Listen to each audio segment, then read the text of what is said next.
streets of Budapest, Hungary, a popular capital in Eastern Europe, scene of the Grand Prix of Hungary, the third time this Grand Prix race has been held in an Eastern Bloc country. More than 100,000 fans have gathered at this circuit, some 10 miles east of the capital city of Hungary, where the Danube River splits the towns of Buda and Pest. Excitement has prevailed at this racetrack leading up to today's Grand Prix, but Friday's practice was held in the rain, proved difficult for many of the drivers.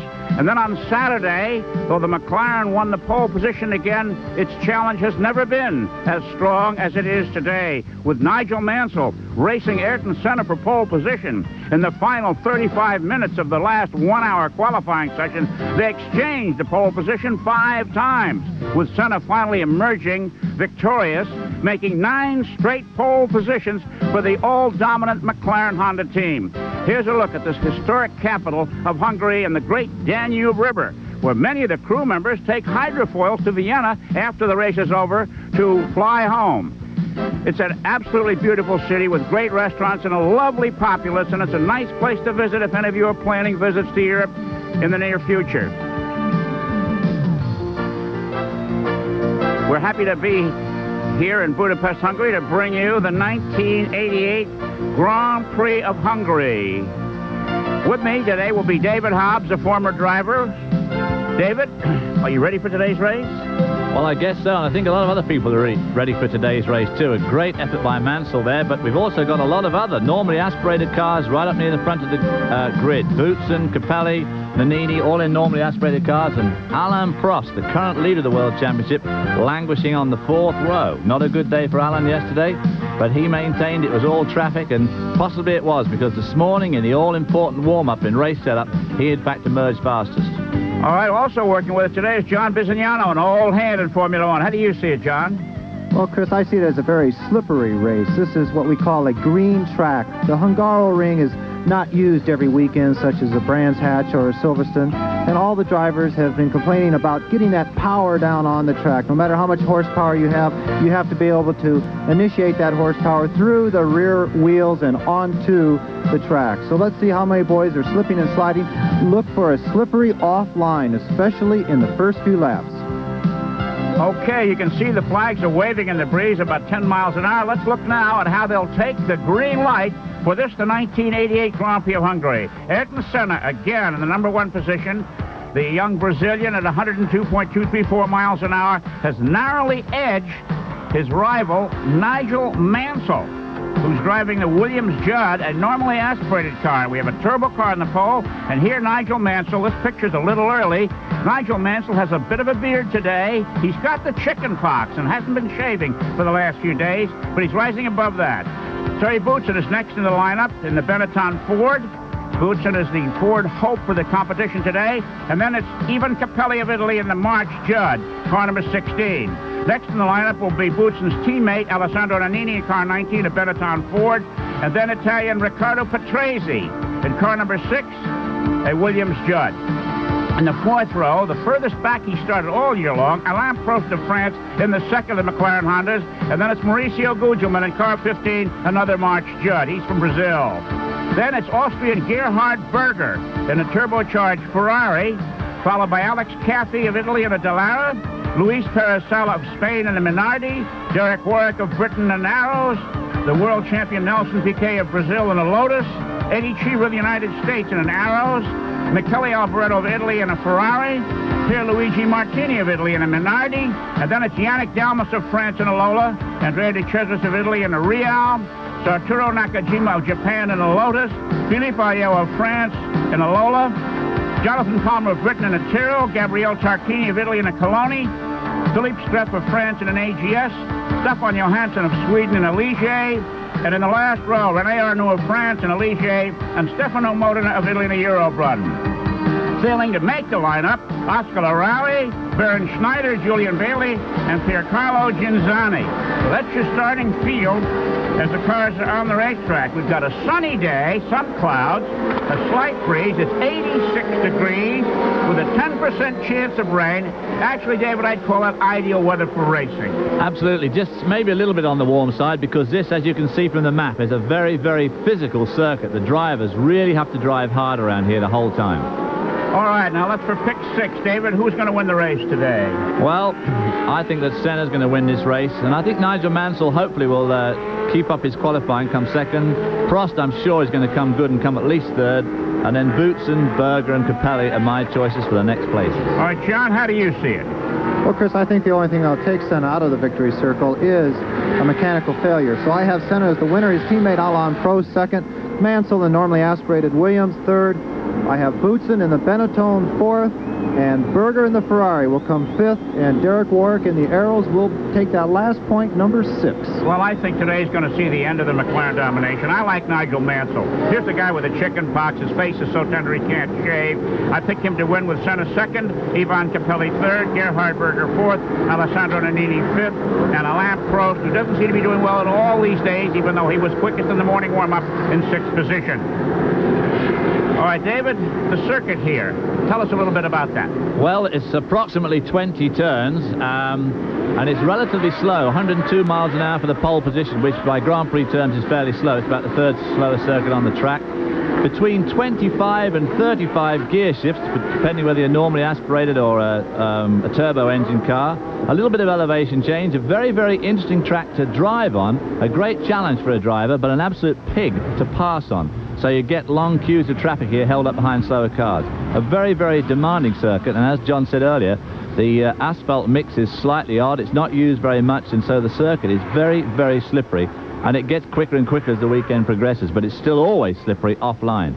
Well, here we have the update on the weather. It's 86 degrees now. The track temperature is 95 degrees, and the wind has fallen off. There was a slight gust before, and the chance of rain at 10%. The asphalt surface here is very smooth. It's almost as though it were polished. And as a consequence, the racing surface, beautifully wide, beautifully laid down, is slippery. And there we have the drivers on the line. The tail end field is pulling up, and when those cars at the top of the screen come to a stop, then the red light will go on, and between 4 and 7 seconds, the green will go on, and the 1988 Grand Prix of Hungary will be on its way. There's Ayrton Senna in the front left, and then to his left is Nigel Mansell. The start is all important. Mansell is geared for this race. It's a key to whether there's the red, watch for the green.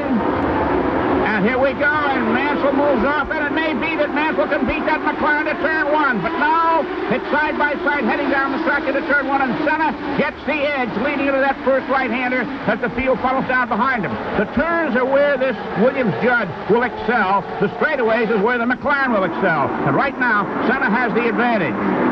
A lot of people duking out the back. There's one of the Ferraris and the Dallara trying to go around the outside, because to make up ground on the first lap here is so important, because it is very, very difficult to pass in the race. A beautiful high shot now. Let's see if Senna can pull away from Nigel Mansell as he has done in all of the Grand Prix in the past. This is the 9th pole position, or 10th pole position rather, for the McLaren teams. And here they're stringing out, heading uphill. This circuit was designed to have a different shape than it does here. But when they were building it, they found some underground springs, and they had to recontour it, and as a consequence, it's quite wiggly. The drivers call it Mickey Mouse, but the normally aspirated pilots love it, John. It's also a circuit that goes up and down, Chris. It has greater elevation change than any other circuit in Formula One, ever since the demise of Brands Hatch and, of course, the Nürburgring. Now, watch this McLaren head down that straightaway. The McLaren was a half a second faster down the straightaway than the normally aspirated cars, and even that very quick normally aspirated car of the Mansell Williams. So as you said, Chris, the normally aspirated boys are going to be using that engine, driving the car a little bit sideways, going through the corners. But when it gets to that straightaway, which is the easiest place to maintain a lead, we'll see Mr. Senna pulling out maybe a 2 or 3 car lead. Let's see what happens here. Well, Riccardo Patrese must have made a tremendous start, because that's him in 3rd spot there behind his teammate Nigel Mansell, who's giving Ayrton Senna the strongest run he's had this season. But look, you can see that Honda pulling out a little bit on the straight, but not what we're used to seeing it pull out. And they're right behind Patrese, and then 2 Benetton Fords, one of the Ferraris. And Mr. Prost is starting to come through his not-so-good 7th qualifying position, and he went around one of the marches there. Well, Prost had a very bad day at qualifying, and here we have the first lap standings. Senna, Mansell, Patrese, Boutsen, Nannini, and Berger. We've got the turbo car in the 1st place and a turbo car in 6th place, and normally aspirated cars in between. A very close margin. Now you get a look at him. Oh, here's one of the minorities in the pits right off the bat. Early trouble for this team. They're working on the front of the car there. Looks like maybe a change in the brake ballast or possibly front wings. But Mr. Ayrton Senna is doing what he has been doing all year long, leading another Grand Prix in that Marlboro McLaren. But it's nice to see Nigel Mansell up there, right up his exhaust going into these slower corners. Of course, Nigel last year, he dominated this race. And it was you, Chris, that actually called exactly what took him out of the Hungaro ring last year. That was a tough break, Mansell. Let's go back and take a look at the start and see how hard Nigel Mansell tried to snare the early lead from pole sitter Ayrton Senna. There they go. It's Mansell on the right side. See, he picked up the difference between the side-by-side start. We're at side-by-side, and one of the marches is falling way back there, and they go into turn one, and Senna has the edge as Mansell decides to tuck in behind him rather than try an almost impossible outside pass. Petresi made the outside pass there, and here he is in third spot already as we come into what is effectively turn two. Petresi has slipped right up around the outside. A very brave move on the outside of that turn one. In third place by the third corner. Right. Not bad. The Benettons are running fourth and fifth. Prost has had a bad weekend here. He had on Friday when it rained, he only went out for one lap. The rain was so bad Friday that the Lotus cars, neither of them went to the track at all. And people were saying that Prost is losing his enthusiasm for the sport. Then this morning on full tanks, he was the quickest qualifier. One of the marches in the pit. Runner. Now, those cars went so well this morning in the morning warm-up, and, of course, Capelli qualified extremely well, so this must be very bitterly disappointing for that team to be basically out of the race so early on. Okay, here is Ayrton Senna leading Nigel Mansell here as the Grand Prix of Hungary is underway. Riccardo Patrese is third. We'll be back for more after these.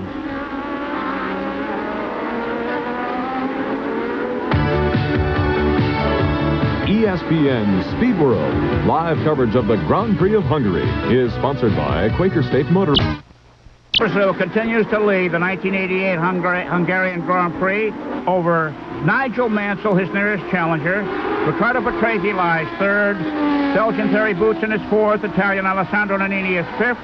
Austrian Gerhard Berger and Frenchman Alain Prost round out the top seven. It's interesting that this race was the first of the 1988 Grand Prix where the pole sitter qualified faster than last year. And here we have car number 4, Jonathan Palmer, out of it early, looking at his car as he walks by. There, 0.8 of a second is the interval between first and second. Senna leading Mansell by 0.874 seconds on the track. 76 laps is this Grand Prix length today. Last year, the race almost went beyond the 2-hour mark. Formula One regulations say that Grand Prix must end within 2 hours, and if it doesn't get to the prescribed distance, they are checkered flagged early. This happened at the first Hungarian Grand Prix here 2 years ago. The winners in both previous Hungarian Grand Prix have been Nelson Piquet, and here another March Judd into the pits. This team is having its trouble today after doing extremely well in qualifying. Senna has been able to build almost a full second lead on Nigel Mansell, who's not giving up. Certainly is not. He's pressing very, very hard here. Patrese, too, is also hanging on extremely well after that great start. He certainly did some pretty hairy overtaking there at turns 1 and 2. Got himself up to third spot, and he's hanging on to that well and not really giving any ground to either of those Benetton Fords following close behind him. A pretty close bunch, that front four. What about the motivations, David? It's getting near the season. Here's a beautiful shot of the Hungaroring from a blimp. But what about the motivation? Patrese looks like he's about to be cast adrift by Team Williams. His performances in the late season, I guess, would set him up for a better ride next year than he would get if he continued on the way he has been. Well, most drivers, I find, are pretty motivated the whole time. Everybody wants to win the next race, whatever it is. Championships are all very well, they're all very important, but the next race is what you really want to win. And everybody, of course, at this time of the year tries particularly hard to make sure that they're on somebody's shopping list for the following year. We know that Boutsen, for instance, is moving to Williams next year. I'm sure he's looking forward to that. And we know there's a lot of other moves coming up. But I don't think that the motivation really today is right there as you see it on this track. They all want to win this race. Well, here we have a turbo battle here. Gerhard Berger being pursued by Alain Prost.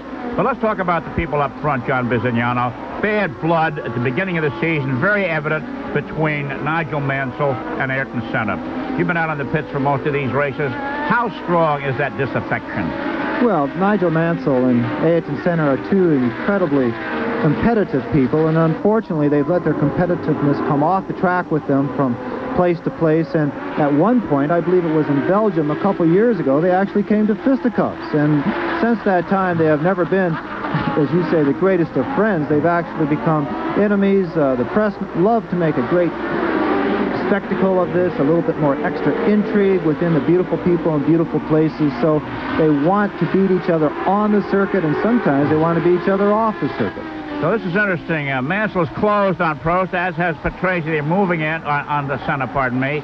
They're moving in on him there. And in the back, we see where the McLaren right here cannot get by the Ferrari. The all-dominant McLarens. The other cars apparently are coming up to their levels of performance here. Gerhard Berger's mirrors are full here of Alain Prost trying to get by, and Prost can't find the place. Eddie Cheever said earlier that the nature of this circuit is such that there's really no good place to pass. So in order to pass, one has to, quote, elbow his way by. And we may see some wheel wanging before this Grand Prix takes the checkered flag. That's one of the problems with these challenging circuits that people tend to design. They think they make great racetracks. They certainly make a tremendous challenge for the drivers and the cars, but they make awful racetracks because you can't pass anyway. Well, Mansell's picked up a half a second on Ayrton Senna. 3.37 seconds is the interval there. And I picked Mansell to win this race. Let's see if he can do that. We wonder what kind of an attitude our leader Ayrton Senna has right now. Is he just sitting there, or is he extending himself? Well, it's hard to tell at this stage. I mean, he'll only extend himself as much as he has to stay in front. Now, you know that Nigel is really extending himself at the moment, and I think Prost actually is probably not overextending himself at the moment, because he has such a great reputation for reliability that I know that he knows that at least a couple of those cars in front of him are going to drop out of this race before it's over, and he doesn't want to be one of those. Well, you know, by Formula One standards, this is a very close race. There you can see the top 6 cars all in one shot. We've not seen that all season long after the first 4 or 5 laps, and here we are on lap number 7 of today's race, and the entire point spread is right there in front of us. This is truly remarkable. Well, of course, Prost, really, the challenge is really down now for him, because he is only 3 points ahead of Ayrton Senna. They only count their 11 best results for the year, so Prost is going to have to give up some of those high point scoring races he's already had, and so he really needs to do well here, and I'm sure that he will. Well, Prost has just pushed Gerhard Berger to the fastest lap of the race. Well, and talking about that, we should mention that the turbocharged boys do not have a fuel problem here. We have seen them race in the past on several circuits that are very fuelish circuits, as again, I believe that's Ivan Capelli. His helmet is covered up and the numbers are covered up, but certainly the March team is they had tremendous qualifying, and their race has really turned just as bad as it could be for that one particular car. But they do not have any fuel problems here. This means that the turbocharged boys can run as hard as they want and not have to look at the fuel gauge. At least that was the word just before the start of this race. Now it looks like the Ferrari there is pulling out a bit. The McLaren catches them a little bit in the corners and a little bit on braking, but down that straightaway, which we only have one of any consequence, the Ferrari of Mr. Berger decides to pull away maybe 1 or 2 car lengths advantage over breaking into those tight chicanes. You know, it's interesting you say, John, that the fuel is not a problem here. Some of the Grand Prix races only last an hour and 25 minutes, and they have fuel problems. This one is expected to go within a minute or two of 2 hours, and yet there are no fuel problems. Well, it's all part of the average speed, isn't it? I mean, the average speed here is way down around about the 99 mark, 98, 99, and you just don't use the power. You just can't use the constant power around here, so you don't use the gasoline. Same thing in Monte Carlo. I think Monte Carlo is the lowest average speed at 85 miles an hour. And also the traffic and the problems of passing. There we have Mr. Piquet from Brazil having a miserable season, continuing that same venue here in Hungary. He's going very slowly. We could hear the car just revving a bit. He is going to try and get back to the pits. Sounds like he's got and one of the Minardi's also off the track. Well, we're having attrition early here. Look at this.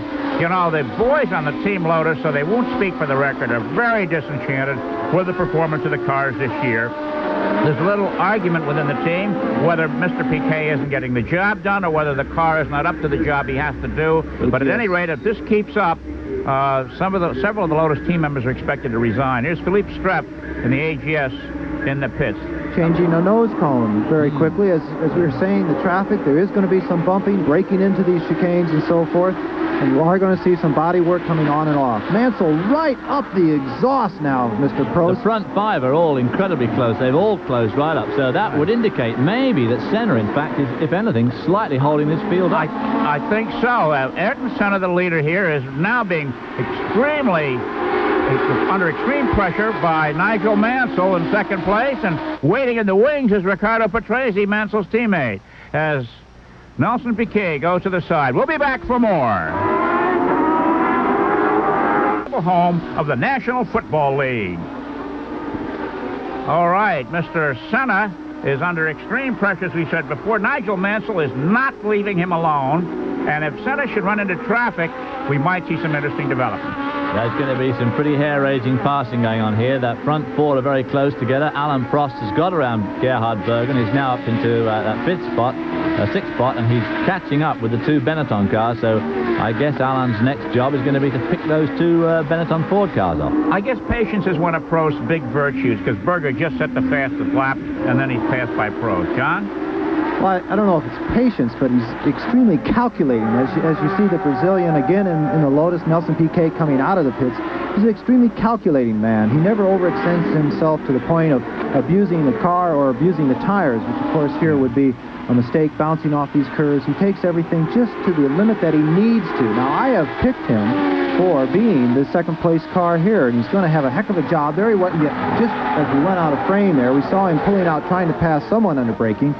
Let's see if we can pick him up in another shot here. Yes, he has gone around into fifth place, and while we were at the break, we saw Streif come into the pits, put on new bodywork, and then while we were in the break, he was shown again on the side of the track, missing the whole left front corner. But the race is up front between these two gentlemen right at the moment. Well, now we see what Nigel Mansell is doing, David. You're a racing driver. It looks to me like he's testing maybe a little offline places on the track. Nigel spun. Whoa. Nigel got one wheel on the curb. And he dropped back to third, to fourth.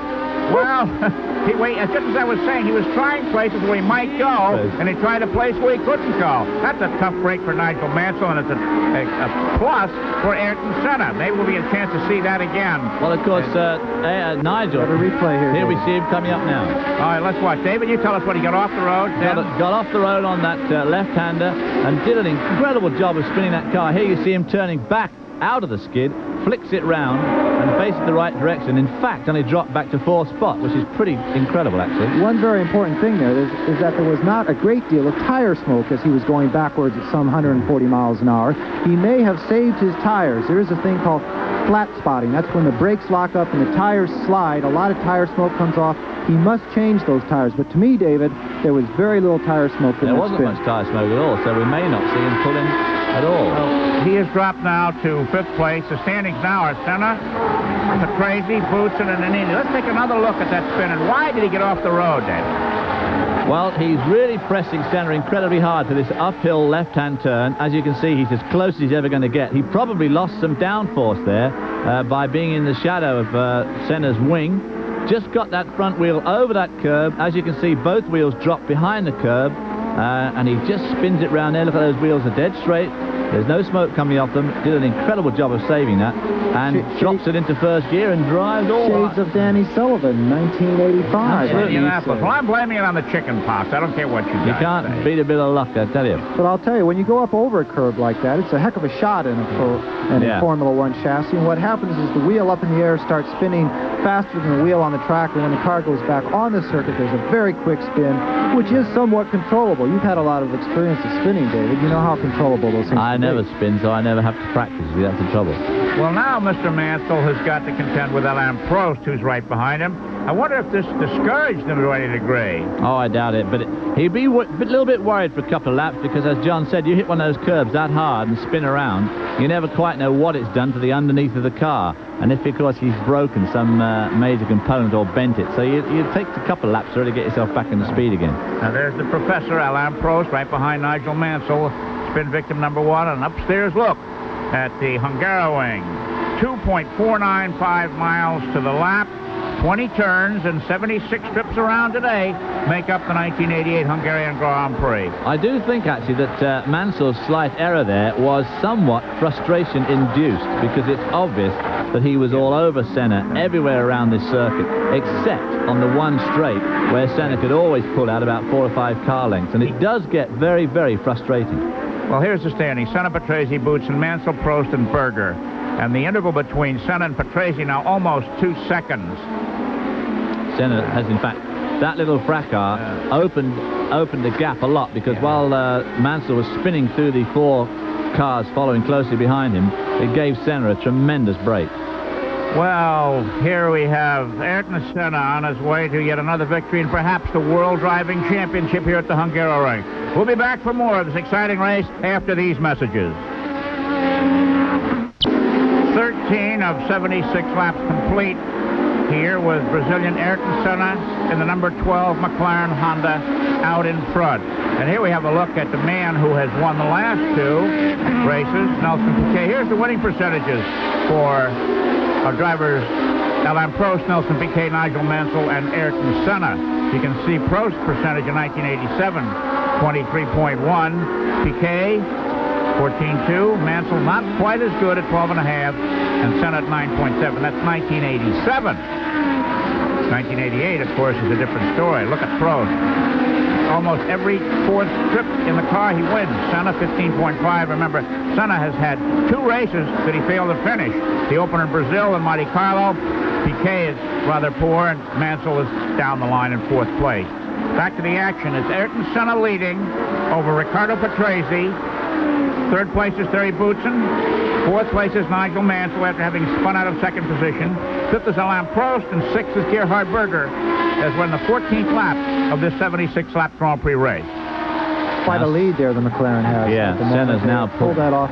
Looking in those mirrors must have been horrifying for Mr. Senna. That Williams right up his exhaust in every single corner. He has to give him a little bit extra breathing room. Maybe he can drive the car a bit faster without being hounded from the rear so violently as he was by the Williams. Alain Prost, who we just saw there, is obviously going to have a job getting past Nigel Mansell, but Senna is now putting some serious daylight between himself and Riccardo Patrese in 2nd spot. But right behind Patrese is Thierry Boutsen in the Benetton Ford, who, of course, is about to take Patrese's drive away from him, probably at Williams next year.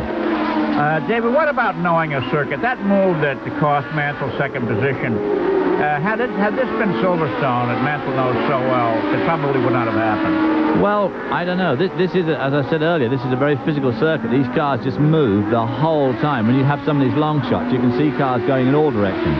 So there's a lot of action going on here, and obviously it makes it just that much easier to make a mistake. They all know the circuit about the same, because they're all the same guys come here all the time. In fact, the March guys went so well yesterday, and it's probably it's their first run here. Well, as Eddie Cheever said, you've got to elbow your way by somebody because there's really no place to pass. How now does the line look to you? Well, you see, you can't see much of a line there, even from this high shot. It's a slightly blacker line around that last turn, but it's not like most racetracks, which have a very, very distinctive line. You can see the black from all the tires over the many, many races, and they just don't have all that many races here. Down the hill towards turn 1. Let's get into a little bit about the aerodynamics and the slipstreaming, as they call it in Formula 1, drafting, as we call it in American stock car racing. Significant? Not here, because you've only got that one shortish straight, so I don't think it is very significant. Now here Nigel Mansell, coming back from his spin, has displaced Gerhard Berger as holder of the fastest lap. So Nigel has got his dander up and is starting to move. Well, obviously his car suffered no damage in that little spin, and I must say that he executed that with great aplomb. It was a very, very good spin, as John pointed out. He didn't lock the brakes up, and it just snapped around. When you think how close those first 5 cars were, to only drop from 2nd to 5th in the spin, pretty incredible, actually. Well, that's true, but of course, David, you're a driver, I'm an observer. There are no good spins. They're all horrible. Well, here we are at the Hungarian Grand Prix with Ayrton Senna leading this race in Budapest, Hungary. Riccardo Patrese is 2nd. Thierry Boutsen of Belgium is 3rd. Nigel Mansell of Great Britain is 4th. Alain Prost of France is 5th.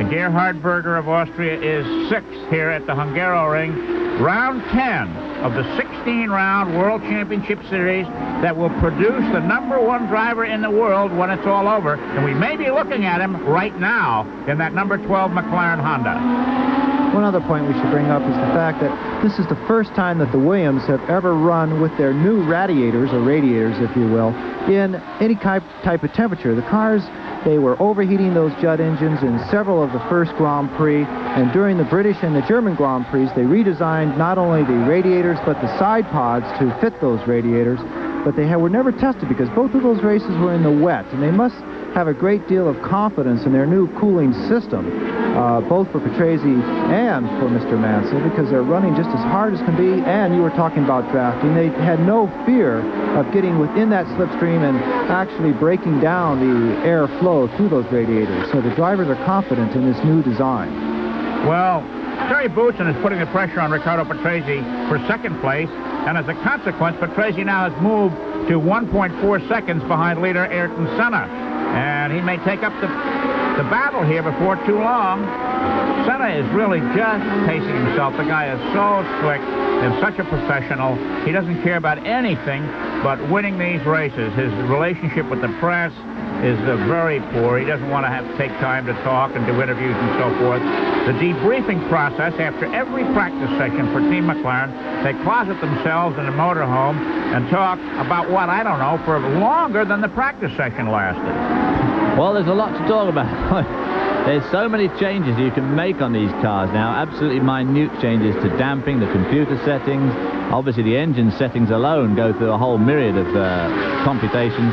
I know that these guys, and of course, they like to have a good shoot the breeze anyway. But I tell you what else is happening here. That front five is all catching up again, because Mansell is winding in Boutsen, who's winding in Patrese, and Prost is staying right with him. So we've got this front five here right on screen together.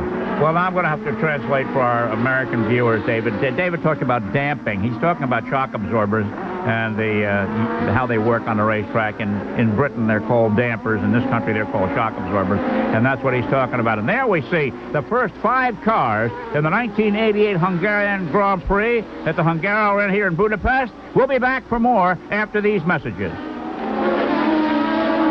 Conditions are unchanged, with Ayrton Senna leading Riccardo Patrese, Terry Boutsen, Nigel Mansell, Alain Prost, and Gerhard Berger. However, the fastest lap honors now belong to Alain Prost.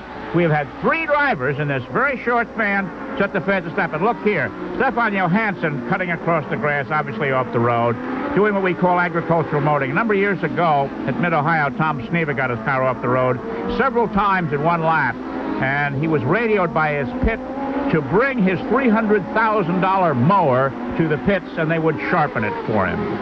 Well, there's another one there coming back onto the track.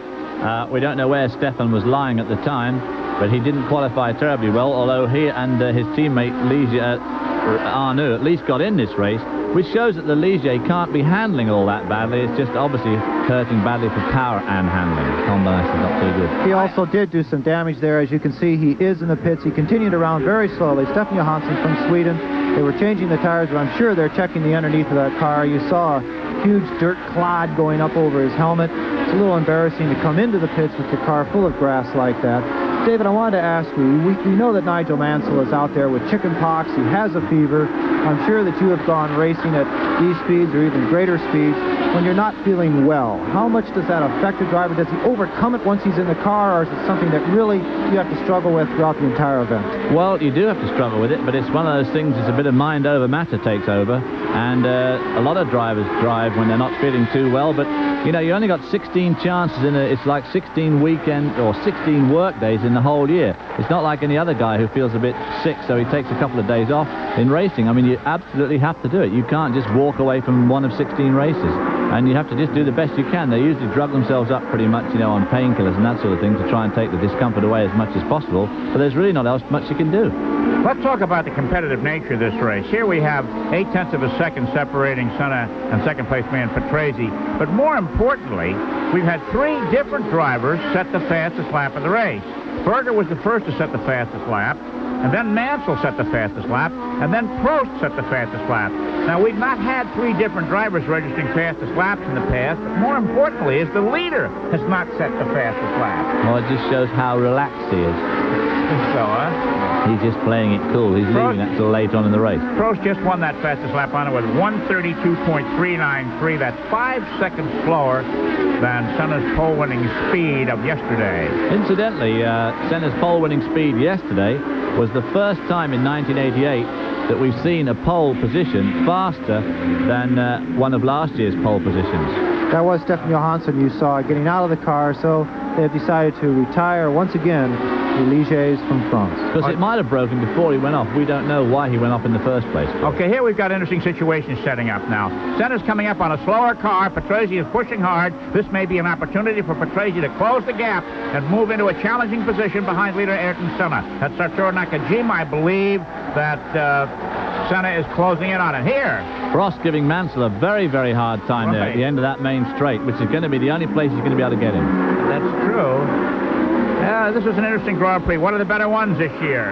And there we have Alain Prost, the professor, and all of our leaders in the same shot. Just watching the clock here, we should mention that they've completed 22 laps in some 40 minutes. They have 76 laps total. We could see, once again, the 2-hour rule come into effect very quickly. If you have not completed the designated number of laps in Formula One, the race is over in a 2-hour period. You know, Alain Prost has passed one car for position, holds the fastest lap, and he can't seem to get out of that number 5 hole. This is a tough series. Now, this car in front, the yellow, the Camel Lotus Honda there, that might be Nelson Piquet, who we saw earlier stop, which would explain why one of the Lotuses is running at the back of this field. And he certainly won't make it easy for his Brazilian pal to get past him. That car qualified extremely well, the Dallara. Mr. Alex Caffey. It's too bad to see him slowing on the circuit. We'll give you a report of his mechanical problems. Now we've got Patrese really putting the pressure on Senna, and in turn, behind it, Patrese is Boutsen. Terry Boutsen. So Patrese, how much time is he spending in the mirror, David? A lot, I would think. An awful lot. Now, Patrese is going to make life very, very difficult for anybody to pass him. That's for dead sure. You see him do that little jink there at the end of the straight just to discourage anybody from going down the inside. Alain Prost has dropped back. Just a couple of laps ago, we saw him having a go at passing Nigel Mansell, and as you can see, he suddenly dropped back a long way, probably 2 seconds or so. Mr. Patrese has a reputation for being an extremely aggressive driver, especially in this type of situation. He is also looking in his mirrors, but all he wants to do is to get that Williams in #1 place.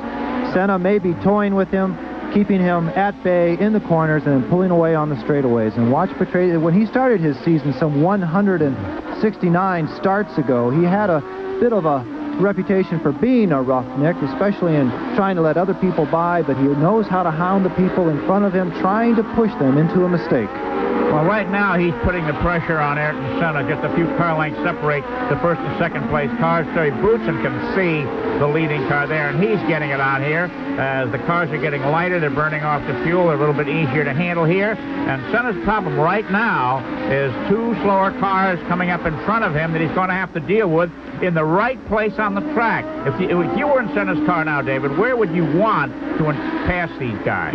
You'd want to catch them up right at the straight, but of course this doesn't always happen quite that easily. It's interesting to note actually that Camel car in front, they're not making much ground on him, but he in turn has got to lap somebody else. There we see Alex Caffey pulling off, not even into pit lane. Okay, the leader's the third car in the picture. There goes the Lotus Pest with the slower cars. I think that's a and here comes. Now there's an advantage, the fact that they were split by that Ligier. Of course, that is the Ligier of Arnoux because his teammate's out of the race. But this is some of the best racing we have seen all year long in Formula One. And now you talk about rivalry on a circuit there. You have 2 Brazilians. Mr. Senna, he is right behind Mr. Piquet. And, of course, Mr. Piquet could choose to make his life very difficult. And there's one of the Benettons. Mr. Nannini in the pits. Tough break for Nannini. Well, the developments here, and the men that are in the first 2 cars we see here, Senna's made it round. Lap down. They're not speaking very much with one another either. Well, Senna got round Piquet, so now it's going to see how much Piquet holds up Senna's pursuers, and so far, quite a lot. Well, we can see there that Mr. Piquet has been the insulation for Ayrton Senna. We'll be back for more of the Grand Prix of Hungary after these messages.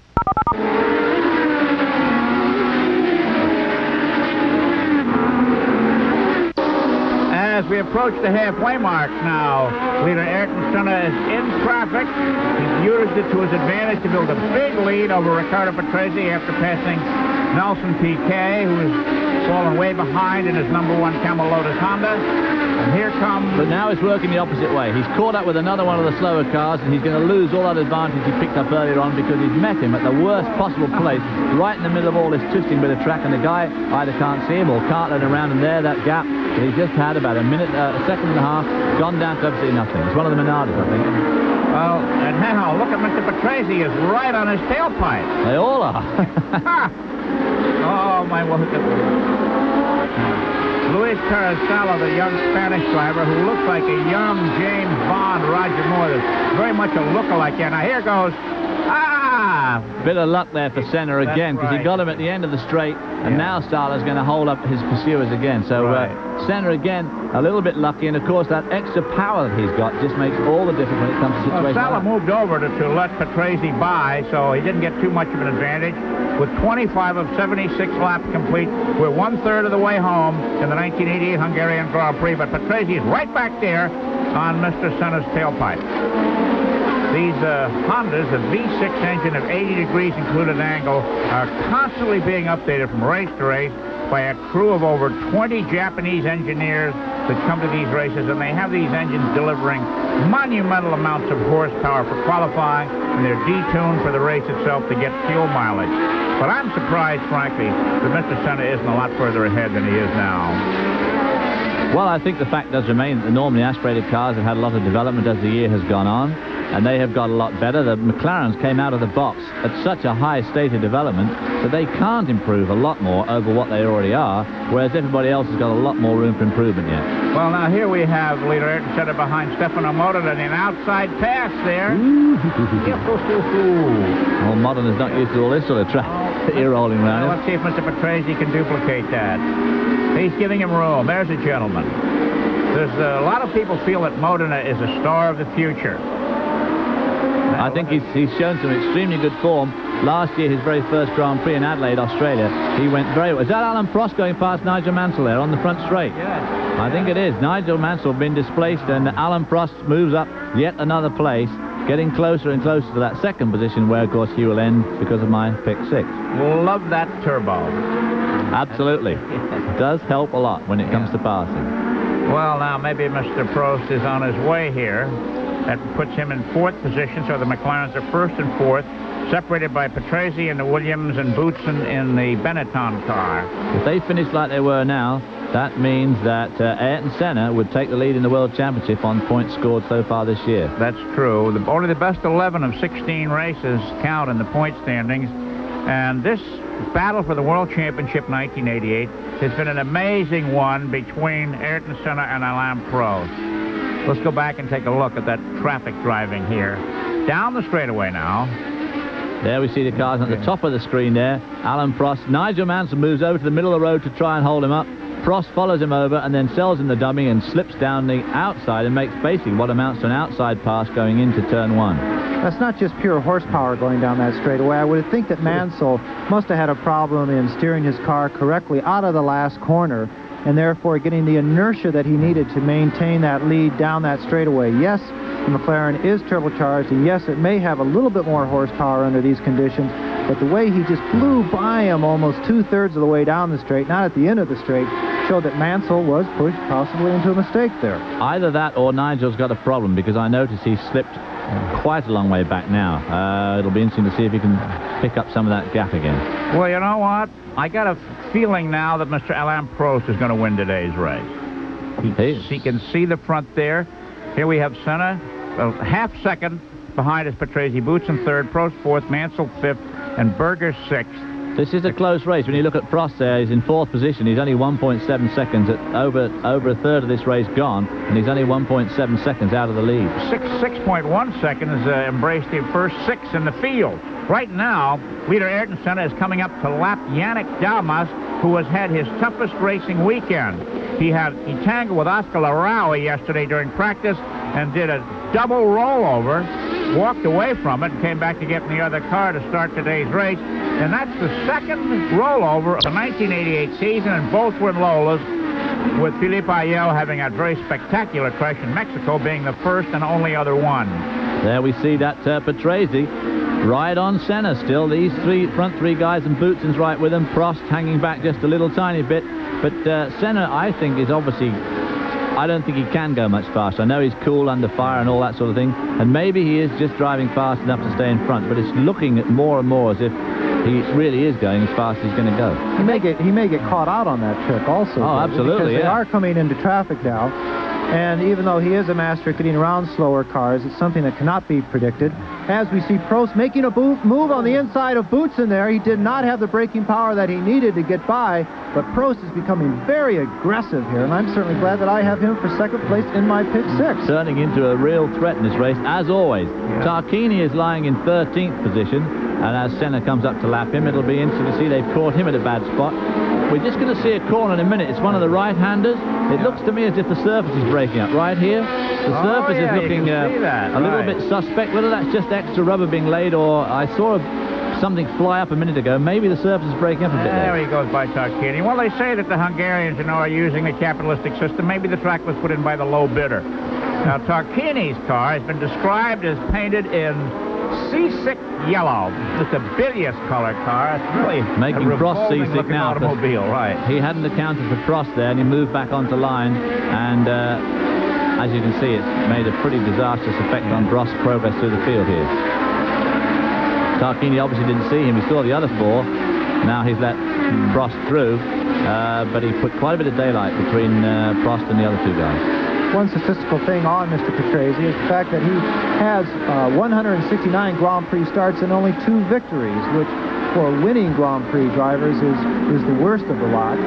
His last win was about 5 years ago in the South African Grand Prix when he was teammates with Mr. Piquet, both driving Brabhams. As we see the McLaren coming up behind the other Lotus of Mr. Nakajima, I don't know if he's going to get enough braking. Hope not. For a moment there, I was afraid Nakajima did not see him. He started using the same bit of ground, but that was South Africa 1983, Mr. Patrese's last victory, and they said that Piquet gave him that win. I can remember them coming down the straightaway together, and certainly Piquet slowed.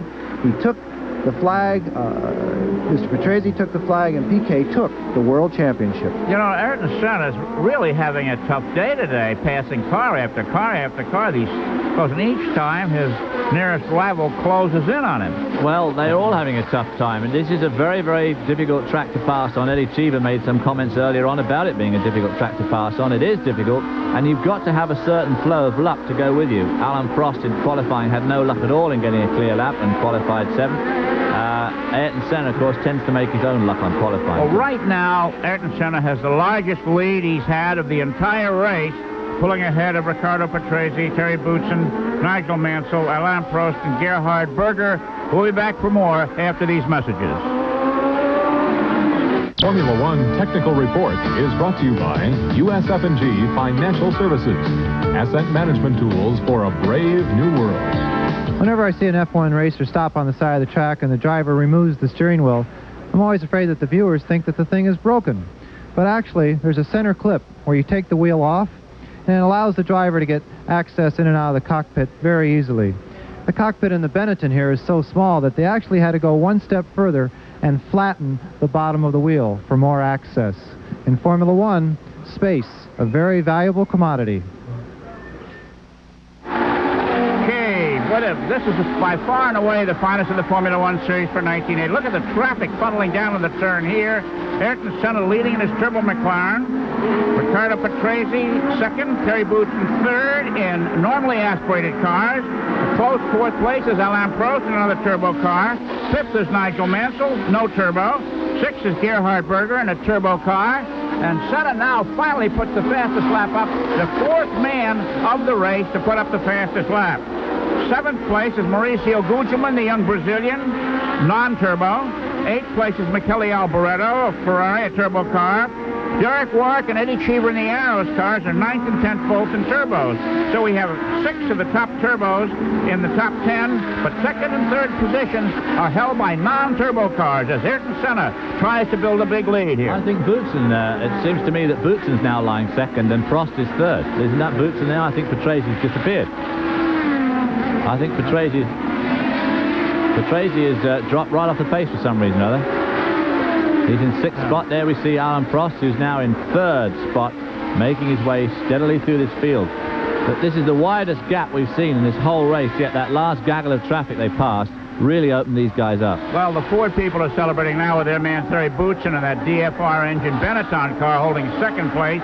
Prost is 3rd and getting closer and closer to the front. It'll be interesting to see what happens if he moves to 2nd, what kind of team orders might be given here. Ron Dennis of McLaren said that these 2 men that drive for him are smart, intelligent race drivers, and there are no team orders, and there will be no team orders until they start to misbehave, and they've not done that so far this year. Well, I still think that Prost is going to have to be pretty lucky to actually catch Ayrton Senna in this race. The only thing I think that's stopping Senna win this race will be some sort of mechanical malfunction, and he's obviously been babying his car all the way through the race so far, having only just turned in the fastest lap of the race. You know, there's a sort of sadness here at the Hungaroring today. There was a young driver who was here last year, was given a demonstration ride in one of the Formula One cars. He was the white hope of the Hungarian racing community for greatness, and here we have now the Prost regaining the fastest lap honors. Earlier this year, in Germany, this young driver was killed in a testing accident, leaving Hungary without, in a sense, a #1 driver. This young driver has been headed for greatness in open-wheel racing, everyone seemed to say. It's too bad as he lost his life earlier this season. And here, the professor, Alain Prost, now in 3rd place behind Terry Boutsen, about equally spaced there behind Ayrton Senna, the leader. There we see the 3 lead cars, and in virtually the entire length of the straight separates those front 3 cars, which is definitely the widest we've seen. And the back of the picture here is Nigel Mansell, who's now running in 4th spot. Gerhard Berger there also just in the picture in 5th. And there in 6th spot is Patrese, who dropped back to 6th. Another fastest lap for Alan Prost, 1:31.5, still 4 seconds off qualifying time, which is not unusual in this turbocharged racing era, for the fastest lap of the race to be considerably slower than the fastest lap in qualifying. The current lap record is held by Nelson Piquet at a 1:30.14 seconds. There's is that one of the marches again? It's a Ligier, sponsored by Lotto. That would be the 2nd retirement of Ligier. Rene Arnoux out now, and Stefan Johansson out a bit earlier. Well and truly out too, by the look of all that smoke coming up it. Excitement all over this racetrack. The track seems to be holding up well, except in that one spot, David, where you noticed it was breaking up. Let's hope that doesn't give the drivers any further trouble. I'm not sure whether it's breaking up or whether they're just putting extra rubber down there. It's hard to tell. 7 seconds between Senna and Prost there, 7.1 seconds. That's as wide a gap as we've seen. Well, exhaust tuning is an important part of today's Formula One racing, and Riccardo Patrese's car apparently is suffering from a cracked exhaust header, which is impairing the performance of that Williams Judd. Rene Arnoux there getting out of his car. It was smoking rather heavily coming in, and obviously it was on fire, so he just jumped out before he got to his pits and abandoned the car to the firefighters. If that report is correct, and if it is a broken header, he will continue to slow. It's not something that you can fix in a quick pit stop anyway, and there is always a decision to stay out there when you are crippled like that and try and gather up possibly 1 point, although they are not quite to the halfway mark in this race as of yet. Well, Alain Prost now stepping up the tempo right at the halfway point. Look here. The oldest driver in Grand Prix racing. They are new. You know, with his head down, 40 years old, the grandfather of the series, so to speak. Prost has just broken his own fastest lap record of the day for the 2nd time, moving up, trying to move into 2nd place ahead of Terry Boutsen and the normally aspirated Benetton Ford. Catch up to his arch rival is key to winning the World Driving Championship this year. These races are coming up now. Ayrton Senna leading, Terry Boutsen 2nd, Alain Prost 3rd. We'll be back. ESPN Speed World, live coverage of the Grand Prix of Hungary, is being sponsored by Quaker State Motor Oil. The big Q stands for quality. Always has, always will. And by USF&G Financial Services, asset management tools for a brave new world. Approaching the halfway mark, 35 laps down in this 76-lap competition through a young Brazilian phenom, Ayrton Senna, looking for a world championship over the nose of his McLaren Honda, leads Terry Boutsen, who is gaining now.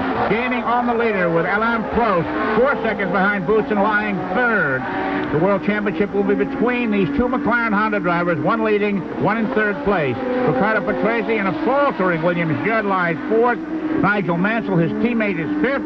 Then it's Gerhard Berger in a Ferrari. They're the point getters. Mauricio Gugelmin of Brazil, Michele Albert of Italy, Derek Warwick of England, and 82 of the United States round out the top 10 at this point in the competition. Well, Alan Prost keeps on turning in the fastest laps of these races, and he is gradually winding in Ayrton Senna. He's come down over 2 seconds in the last 3 laps, so he's making steady ground on his teammate, if that's what you can call him, who's leading this race. Tremendous rivalry between these two cars for the World Championship. I think once, as you see the standings there, Senna, Boutsen, Prost, Mansell, Berger, and the ailing Patrese in 6th place. I think once Mr. Senna sees the other McLaren in his mirrors and realizes, of course, they do have communication from the pits, but once he realizes that Prost has had 3 track records in the last 10 laps, that he will turn up the wick a bit, as they say in GB racing, that of Great Britain, and he will start pulling away. Senna has had 1 track record, and Prost has broken his own 3 times now. Well, Boutsen is 1.9 seconds behind Senna. This is one of the finest Formula One races we've seen all year long, and it's not over yet. Alain Prost closing on Boutsen, but Mr. Senna calm, cool, and collected, and he seems to have gotten rid of all the slower cars, David. It's going to be clear sailing for him from here on in, I guess, with the possible exception of 1 or 2 back markers. Except they lapped them all way before the half distance, so one assumes they're going to lap them all again. So that could cause a problem. Of course, as more and more cars drop out of the race, it's definitely better the second time round. And they get spread out a little bit. There's the Dallara with Alex Cathy. And here we have, and who is this in the pit? Nigel Mansell in the pits. He was running in 4th position. This is definitely going to drop him back. It looks like a normal pit stop. I don't know what the problem was. He may have injured those tires, as we said earlier. It was a 10-second pit stop. It looked like a routine 4-corner stop for all new rubber all the way around. Well, that's interesting speculation there now. If he had to stop for tires, assuming he didn't damage them in that spin, does that mean that everybody else is going to have to stop for tires as well? Well, the track record's going off like this, David. Some people's tires have to be, especially the McLarens, who have used very little tire all year. They have to be in fairly good shape. Well, I would think that if a normally aspirated car's got to stop for tires, the turbo cars most certainly will have to stop for tires. There we see the gap down to 4.8 seconds now. Prost is inexorably winding in Ayrton Senna. Of course, the thing always remains is, can Senna just turn the wick up a little bit more and pull away again? Well, this really is interesting now. That's one of the things that Senna is notoriously good at is preserving his equipment. He's won some races by not having to stop for tires when others did. And it may be what he's doing now, without running away and building a big lead, can withstand the pressure. There we see Prost getting closer and closer to Boutsen. Boutsen not making quite so much impression now on Senna. And of course, Alain Prost again, another fastest lap for 1:30.7, getting pretty close now to the outright lap record held last year by Nelson Piquet in the Williams Honda. Honda engines have been absolutely dominating the last 3 seasons in Formula One. The fastest lap time has just been lowered by 2 seconds from the first one that was posted today. What's that doing to their tires, John? Well, I think the tires, especially on the McLaren, should be in good shape. When they come by in the close-ups, you can't see any graining on the tire. You can't see any lines developing. They do not look blistered. The temperature at 86 degrees, the track temperature, a little more of that, of course. But tires, and what Lee God said earlier today, will not be a huge factor in this particular race due to the, as you described, the very smooth surface of the track. It's not a surface like Mexico that just rips tires apart, and the heat factor, again, being low. I think the tires, especially on those McLarens, will go the distance. It has to be a tough situation there for Mr. Boutsen. He's in between 2 people who have won numerous Grand Prix. He has never won a Grand Prix. He led for the first time the Grand Prix of Mexico a year ago.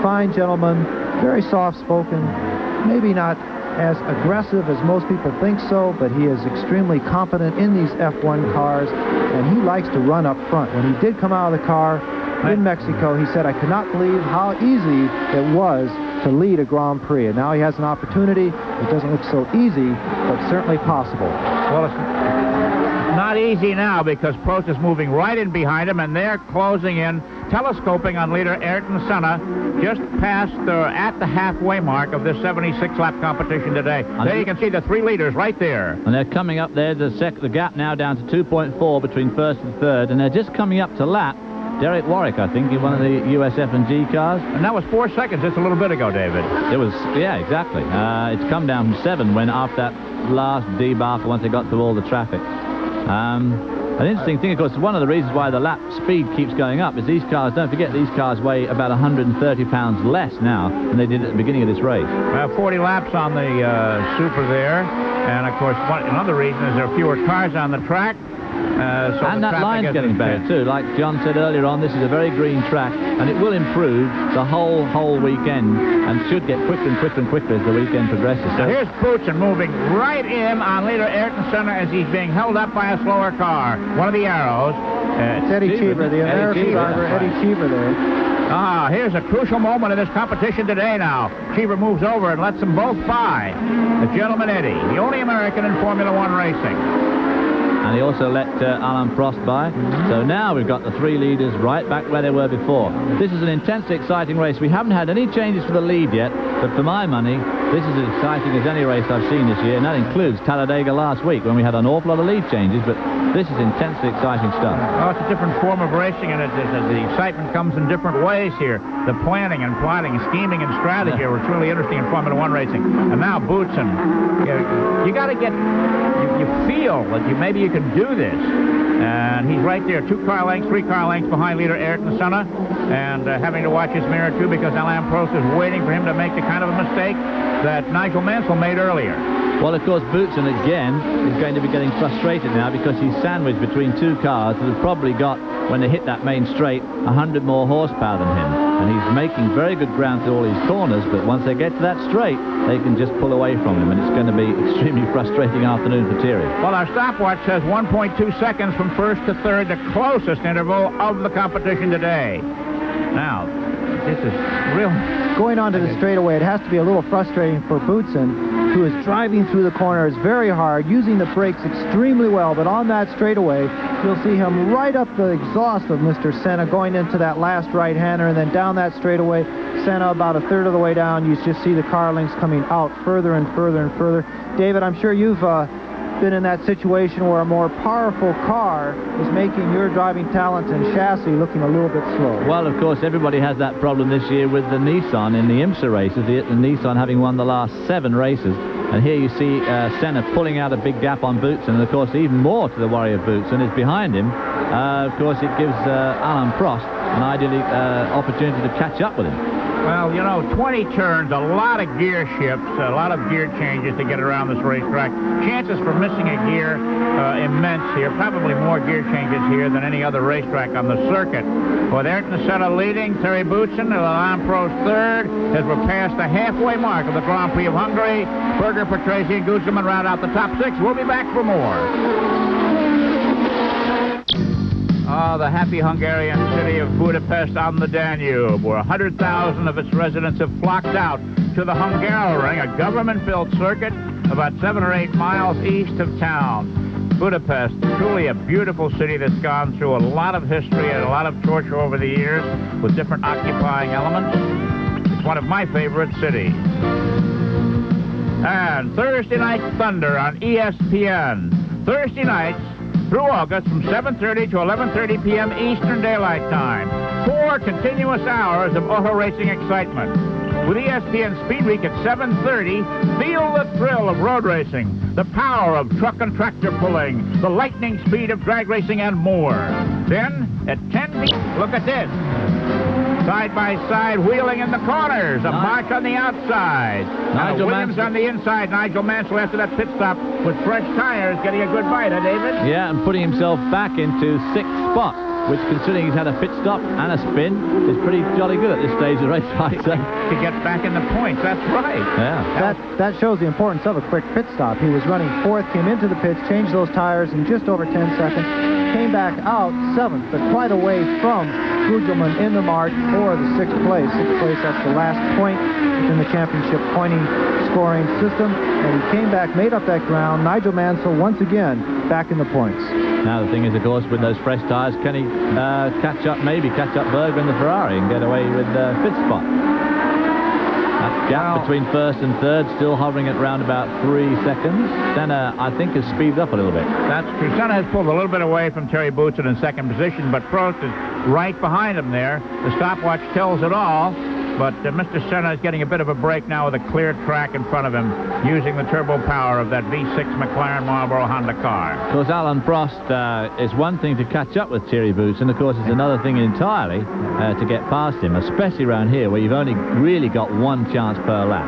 Well, that's for the turbo car. If it were not a turbo car, he would really have trouble getting back, because he could turn up the boost and go down the straightaway, at great speed for that one-lap reserve power you can get in a turbo car. Is really quite an advantage. Here they are, second and third place, Boutsen and Prost. Everything's still got to work right for you, though. You've got to be right behind the guy when you come off the last turn. You've got to make a really good job of that last turn, and you have to really work it out. You have to work out your strategy. Some corners before the one where you want to actually overtake him. You watched David and John, the change in character of Grand Prix circuits. For years and years, everybody stood around the verges in the grass and watched. Then the Hockenheim built the stadium area, and here this new Hungaroring. Very few people on foot here. Most are in the stands, 100,000 on the banking over there in the back, a few people, but the majority of the populace here, despite high ticket prices, are sitting down in grandstands. Of course, it does sit in a nice natural bowl, which allows a lot of people to sit on those grassy banks and watch the race from natural grandstand, which is very nice. Somewhere like Silverstone, of course, is particularly flat. You have to sit in the grandstand there to see him. Prost right up old Thierry Boutsen's tail here, and you'll probably see him get even closer as they go down that long front straight. Well, Senna's pulled out at 2.7. There it is, the pass for second place by Alain Prost on the inside of Terry Boutsen, and it's the old dominant McLarens 1 and 2 now, and everybody's stopwatch will be in hand to see whether Alain Prost could whittle down his teammate Ayrton Senna's 2.7-second lead. Wow, this is really a great one. There we see it again. Here's a replay. Thierry really trying hard there. You see his car bottoming out. He got right to the edge of the road. He actually gave Alain Prost quite a bit of road there, and Prost took advantage of it. They don't call him Professor for nothing. He strategized that for 2 or 3 laps, wound him in, and nailed him at the one place on the track where he was sure of getting away with it. I think Terry realized it was a hopeless situation. Prost was awesome quick through the corners and absolutely had superiority down that straightaway. And coming off the last corner, he slingshotted him through the long straightaway, just past the pits, coming up alongside of him, and got him on those fine McLaren carbon fiber brakes. Coming up on a slower car now, Mr. Senna. He knows that Prost is behind him at this point. He goes on the inside, passes a nice clean pass there. You got to give Terry Boutsen a lot of credit for not holding up someone who's challenging him for the second place position. That's true. He is a gentleman in every respect, and it'll stand him in good stead down the road. But right now, here is Ayrton Senna coming upon slower cars, which is exactly what Alain Prost wants. Well, except, of course, he's going to come on them as well. So, that first white car, I guess, was Stefano Modena in the Eurobrun car.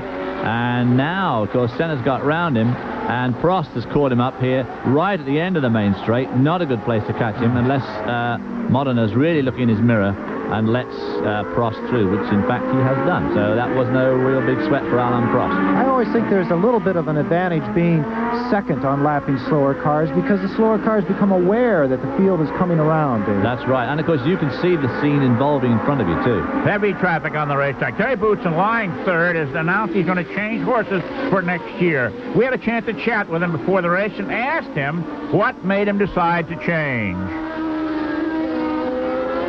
They're getting better all the time, that's right, but I think the Williams team is still better than the Benetton at the moment, and they have more experience, they've won more races, more championships, and it's really one of the top 3 teams.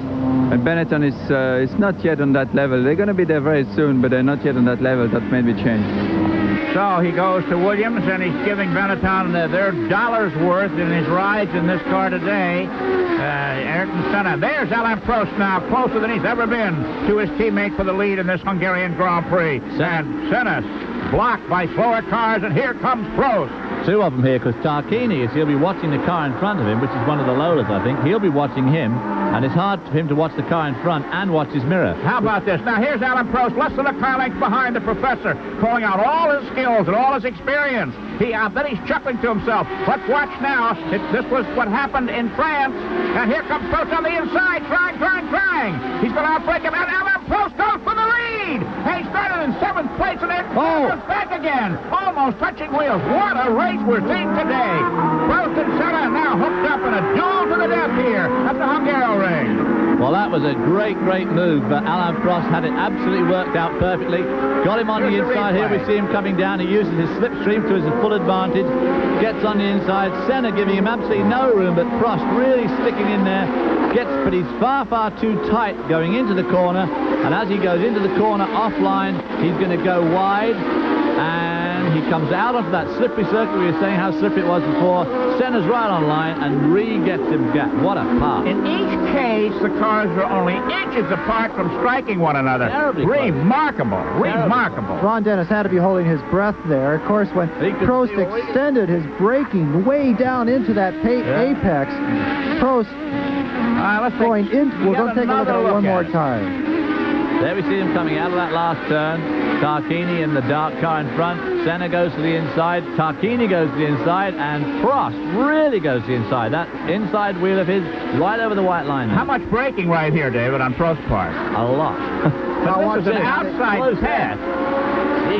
They just about clip each other's front wings off. Yeah. And then when Senna knows that Prost has overextended his braking, he knows what's going to happen. He knows that room is going to be on the inside of the next corner, and he takes the lead right back again and pulls out a bit. It also shows you the great respect they have for one another's abilities by moving in alongside of them under such extreme circumstances. Thierry was obviously sitting back watching that, hoping, of course, that they'd take themselves both out of the race. Unfortunately for him, that was not the case. So we have again a Senna Prost 1-2. Whatever Mr. Senna was saving, he's not anymore, because he knows his man is there, and he's hell-bent for the checkered flag now with 27 laps of the Hungaroring to go before the checkered flag waves on this race. Okay, we need a breather here as Ayrton Senna leads Alain Prost and Terry Boutsen, Gerhard Berger, Ricardo Patrese, and Mauricio Gugelmin. We'll be back. Stay tuned.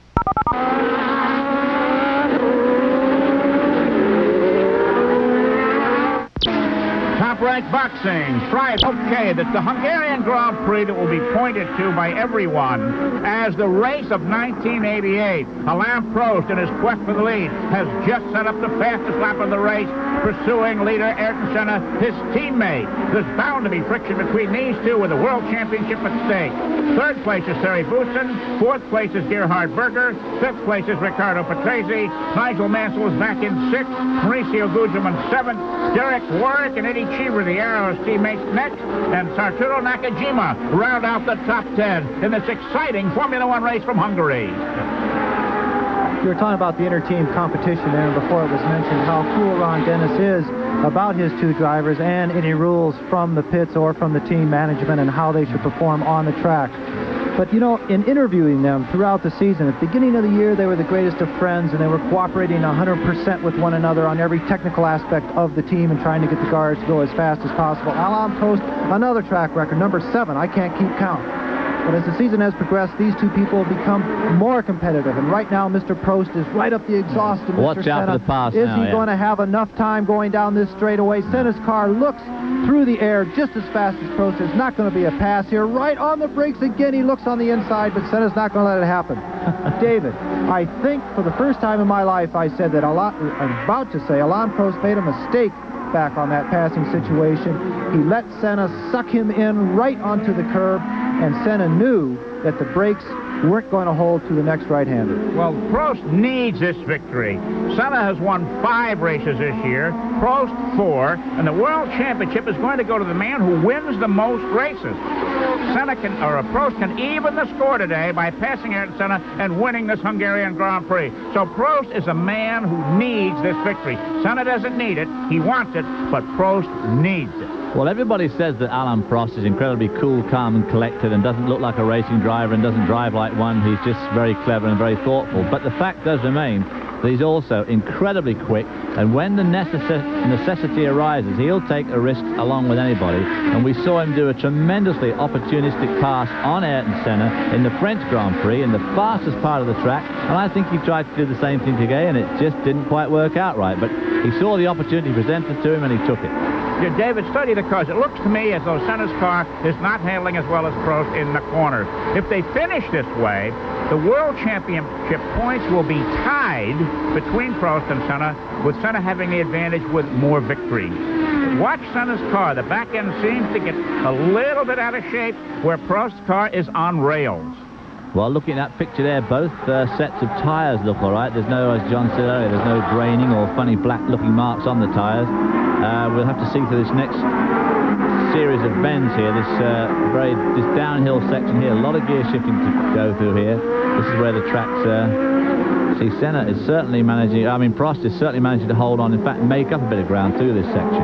What about the aerodynamics of Prost's car riding in the disturbed air of Senna's machine? Well, it's not helping it at all. As we saw earlier with Nigel Mansell on this particular spot right there, which is a pretty quick rising left-hander, difficult-looking corner. Senna went wide by about 2 feet in that turn, and Prost was right on the inside. I got a feeling that Senna's car is not in its top form right now. Prost seems to be braking harder and later than Senna, too. Well, we'll wait now for the next back marker to face these two gentlemen to see if Mr. Prost can find a way to pull alongside and perhaps pass Ayrton Senna. We're watching now here in this Hungarian Grand Prix two of the world's greatest drivers at their very best. I do think that Senna, all afternoon, actually, has been relatively lucky to hang on to his position, because he has consistently held up the people who are behind him. And I think the same is applying now, because Thierry Boutsen has caught them both up again. I think if Prost was to get round Senna, he would, in fact, drive off. But this is where Senna seems to be very strong down this front straight, which is going to be tough to do anything about, of course. He may be using more boost than Prost, and of course he can't use too much more boost, obviously, because there's a limit, but and he's not going to run out of fuel by using too much boost either. Look at this Rorschach test the Hungarians are giving us here on television. It's a beautiful way of showing where the cars are. Our congratulations to Olivetti and Longines for enlivening our coverage with this beautiful graphic of the Hungaroring. There we see Mansell and Guderman. Guderman hanging on to Mansell after we saw that great pass just a few laps ago, but Guderman is hanging on in that march. And now we've got a wide interval here, but Derek Warwick going traffic in the back. There's one of the Lolas. Yeah. That was Berger there in the Ferrari, and right behind him was Derek Warwick making a pass on one of the Lolas. Just quickly talking about the facilities here at the Hungaroring, they take a great amount of pride in this event, and the reason they actually have it is to showcase the fact that an Eastern Bloc country can pull off a major international athletic event. It only took them 9 months to build this entire Hungaroring, if you will, once it was approved. And this broadcast is going out to some 50 countries around the world. The only Grand Prix that has more stations than the Hungaroring is that of Monaco. And of course, the reason that the numbers are up for this event is that it is telecast to all the Eastern Bloc countries plus Russia itself. There have been talk over the years, on and off, about a Formula One race in Moscow, and it may happen one of these years. The interesting thing about Hungary that I find is that there are many, many radio outlets throughout the country, but only one station.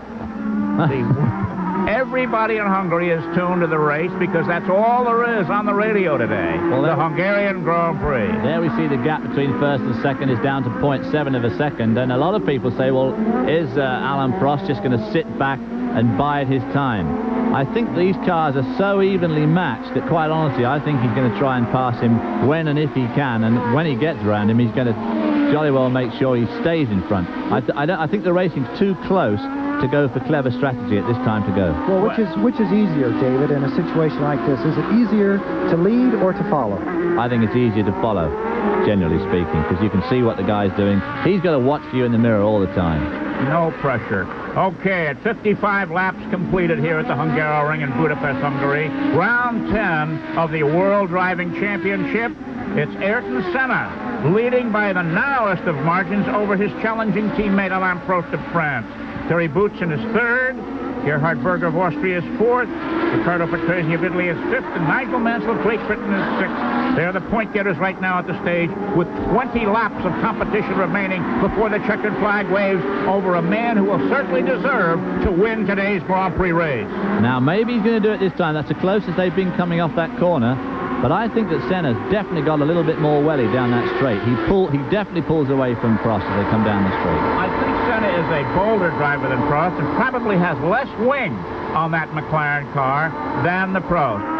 And Boutsen is right there as these two guys dice for the lead. Which is what makes me think that Senna's holding them up. And it has done most of the afternoon. I think if Mansell had got round Senna earlier on, he would have pulled away too. Prost definitely has an advantage on the brakes there. You can see him close up in every braking situation. So I don't think that there's a braking problem with Mr. Senna's car, but Prost is definitely using those brakes much harder, and Mr. Boutsen loves it. As you said earlier, he's hoping these two guys eliminate Take each other out, yeah. You think Boutsen's been saving himself? I don't think so, no. But of course, don't forget the normally aspirated cars weigh in at 50 pounds less than the turbocharged cars. On the start line weight, they weigh a little bit more because they're allowed to carry a lot more fuel than turbocharged cars. But as the race wears on and we're coming down to the closing laps here, the normally aspirated cars, like Thierry's, will in fact weigh less than the turbocharged cars, which is quite a help on a very twisty track like with a lot of braking, a lot of turning. Less than 20 laps to go in this exciting Hungarian Grand Prix. The top three leaders right in front of us there in the same picture, something we've not seen all year long on the Formula One circuit, but this is making up for it all. Well, if I was Alan Prost now, I'd be getting a bit rattled because I'd feel that Senna was holding me up and I'd feel that Boutsen was getting dangerously close again. But I think that Alan Prost has got a lot of intelligence, and I don't think he probably is getting rattled. If it was me, I'd be definitely getting a bit edgy out there now.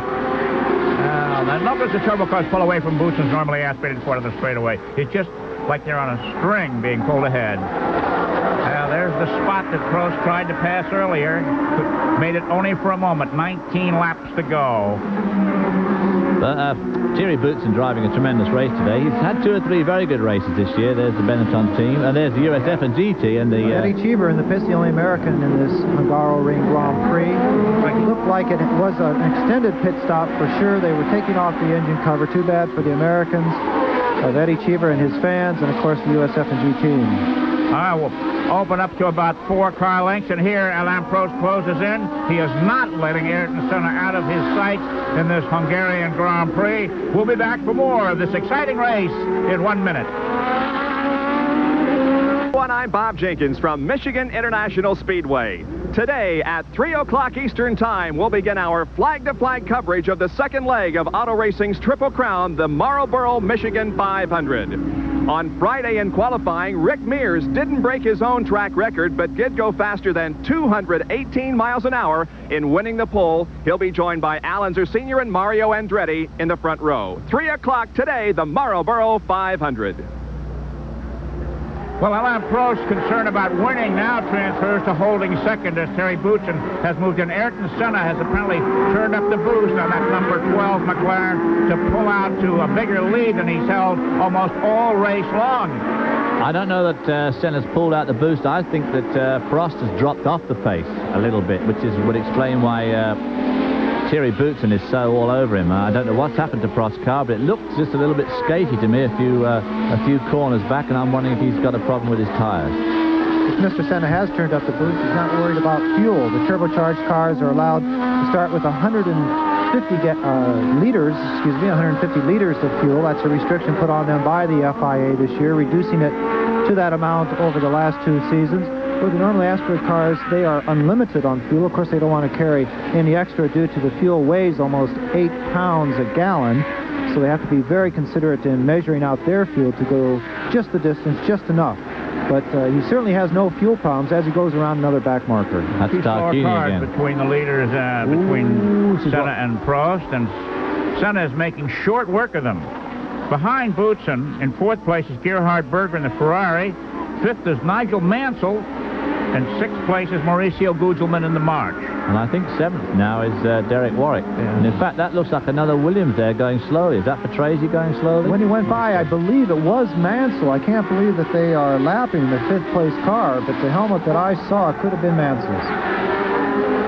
Interesting to know here whether Senna's actually picked up speed or Prost has lost a bit. I think Prost perhaps lost a little bit somehow. Well, he's Nigel doing, Mansell coming into the pits. It was Nigel Mansell you saw. He's slowing very much. It does not look like a routine pit stop. No. They are doing a tire change. They are doing a tire change. You're right, John. It is a routine pit stop. I'm sorry. 7 seconds, 8 seconds. They must have a handling problem. Something was certainly disturbed on this car. It is his second stop, and this time I think it will cost him the point with only a few laps to go. 13 seconds in the pits with 16 laps to go. Tough break for Nigel Mansell. Remember, he's driving with chicken pox.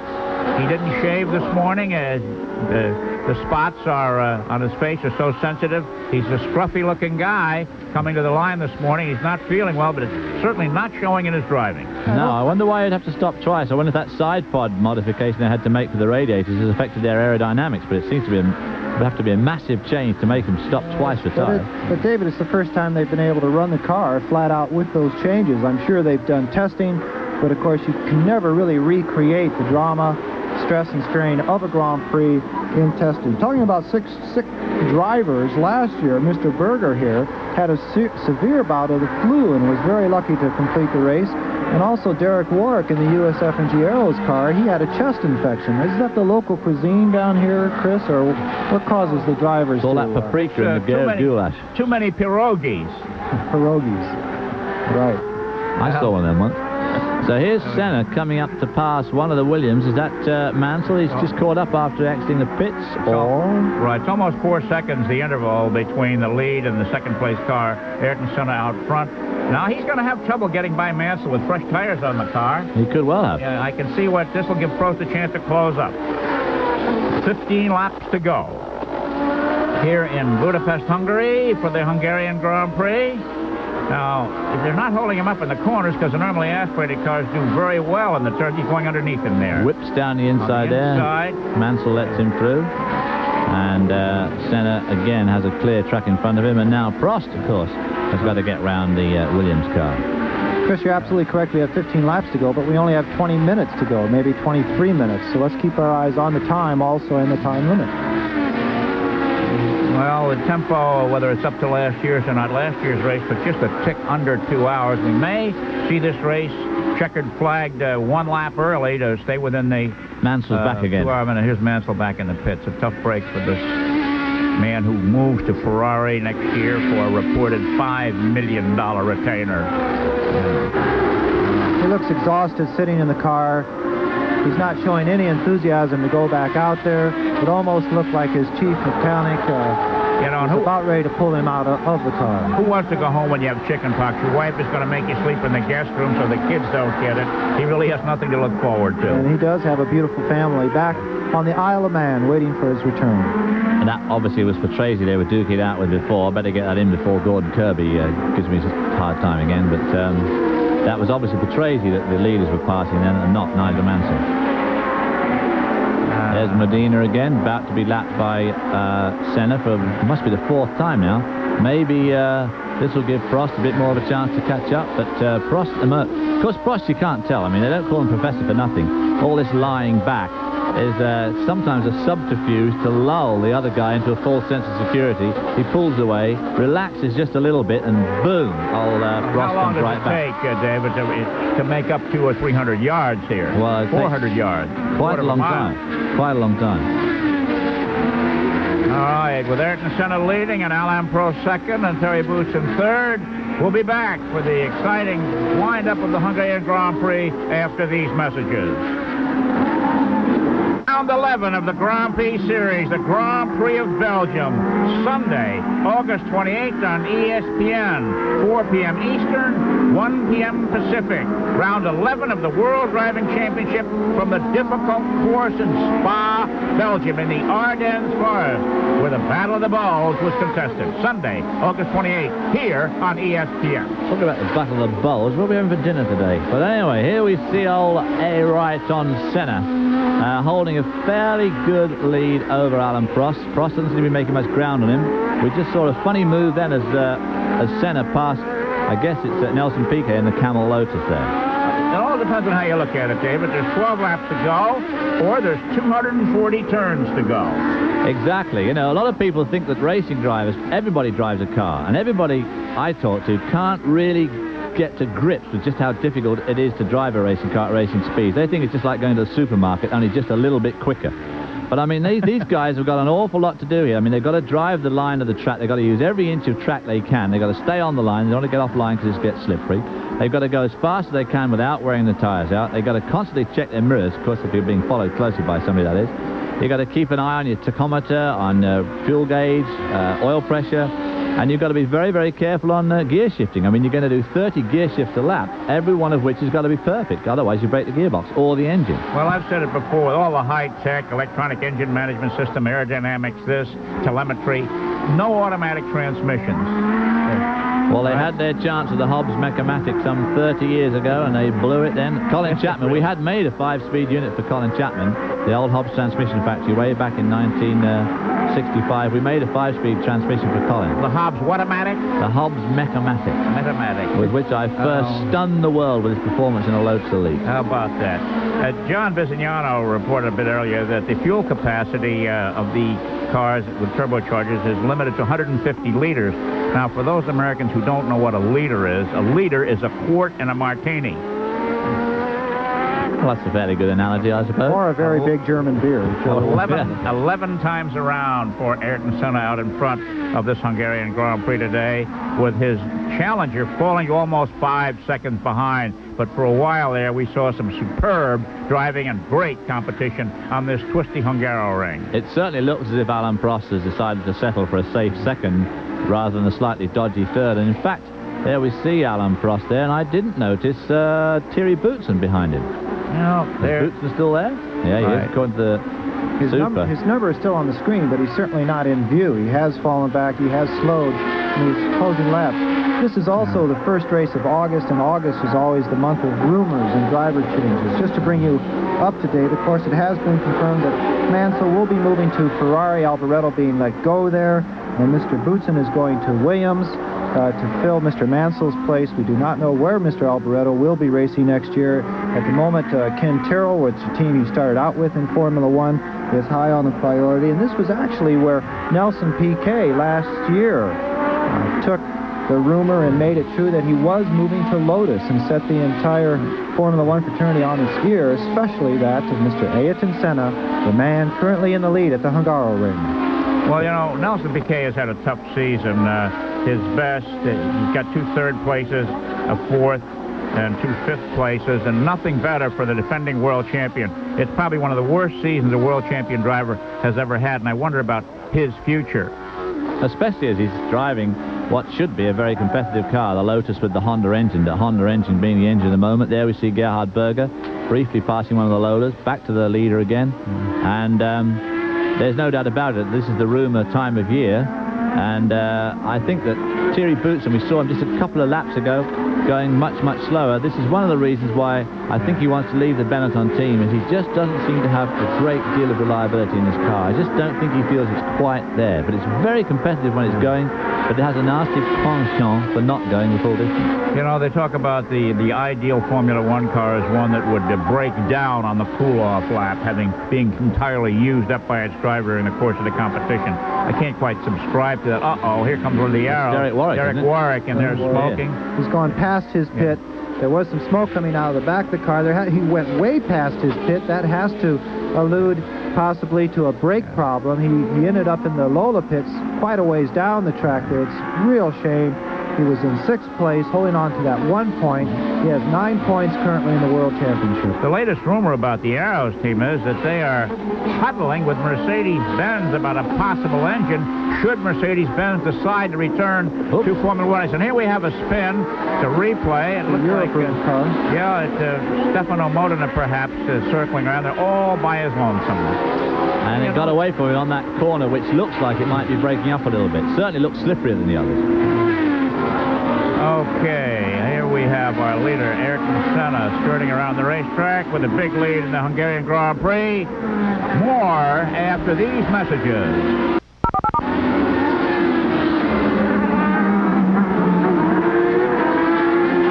As far Forest of Belgium. And then it's to sunny Italy for September 11th at Monza, the Italian Grand Prix. Estoril, Portugal, just north of Lisbon on September 25th. And then sunny Spain in the Jerez de la Frontera in the wine country on October the 2nd. And then it's across the Pacific to the Suzuka Circuit in Japan for the penultimate round. And then it all wraps up in Australia in the streets of Adelaide on the 13th of November. 6 races to go before a world champion will be declared. Right now, almost 7 seconds between first and second place drivers on the Team McLaren. Ayrton Senna out front, Alain Prost second. Terry Boutsen and the normally aspirated Benetton Ford lies third, and the intervals are widening here in the closing laps of this 1988 Hungarian Grand Prix. Well, it certainly looks as if Alain Prost has decided that discretion is the better part of valor today. He gave Senna a tremendous run for his money just a few laps back, but has obviously decided to settle for a safe second spot. And Thierry Boutsen looks as if he's done the same for third, too, because he's dropped way off the pace with Alain Prost. Second place. Many years ago, the great American driver Bill Schindler told me that second place is losing.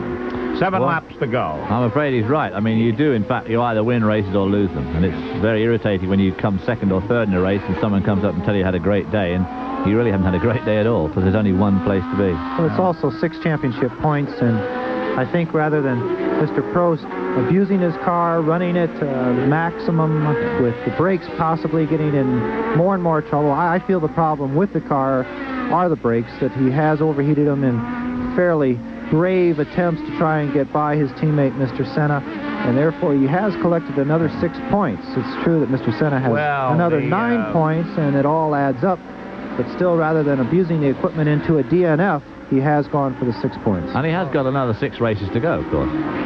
Getting back to winning and losing, Roger Penske's philosophy, and he'll be at the Michigan Speedway later today for that Michigan 500. It once was said to Roger that winning is everything, and Roger said, no, winning is the only thing. Well, it's about the right philosophy to have if you want to be a racing driver or own a racing team. And it's winding down here at the beautiful Hungaroring outside of Budapest on a 86-degree day Sunday, where the entire country of Hungary is listening to this competition on the radio. There's no other station you can turn to. The first time they had this Grand Prix, everyone showed up, the entire bowl, as we see the leaderboard there. Senna, Prost, Boutsen, Berger, Gugelmin, and Patrese now taking over that 6th place after Derek Warwick went into the pits with the USF&G Arrows. The entire crowd was around this bowl, and we were all down in the paddock in the pits, and we're used to everyone screaming and hollering, and they had almost 200,000 people there that day talking. They didn't know what to do. They didn't know how to scream, holler. The giant wave has not quite made it all the way to Budapest yet. And there they were, just this low talking all the way around the bowl that we were all down inside. It was a very strange and a very different atmosphere at the Grand Prix. Well, of course, they're not used to any sort of racing, let alone Grand Prix racing. So I guess it takes a bit of getting used to for them. A lot of them go to Austria for the Austrian Grand Prix, of course. They cross the border into Austria. Well, there is no Austrian Grand Prix this year. They expected many of the Italians over here. But 40% of the people at the Austrian Grand Prix were from behind the Iron Curtain, if I can still use that phrase, or they were Eastern Bloc countries. People from Eastern Bloc countries, 40% at the Austrian Grand Prix. Well, behind Ayrton Senna in the lead, of course, is Alain Prost and Terry Boutsen. In 4th place is Ferrari-mounted Gerhard Berger of Austria. Then it's Mauricio Gugelmin of Brazil in the March, number 15. Then it's Riccardo Patrese of Italy in the Williams, number 6. And then Satoru Nakajima of Japan in the car number 2 Camel Lotus.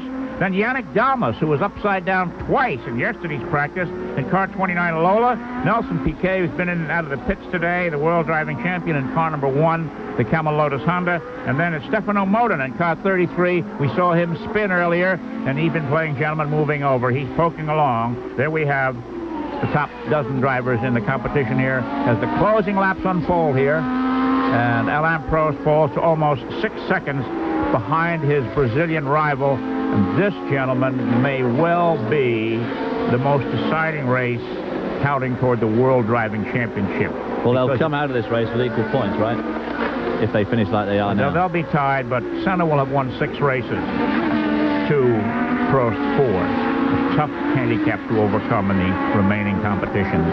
Because there's no reason to suppose that Senna won't be incredibly competitive in all those races as well.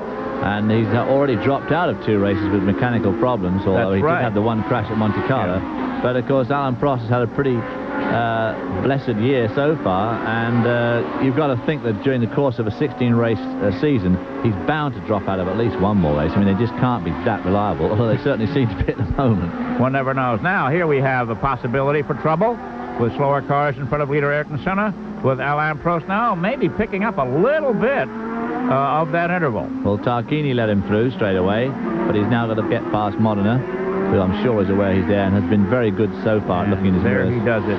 You'll see the flagman waving that blue flag off to the side of the track. Of course, the blue flag is the passing flag, and they assist the slower car by waving that flag so that he knows someone quickly is coming up behind him.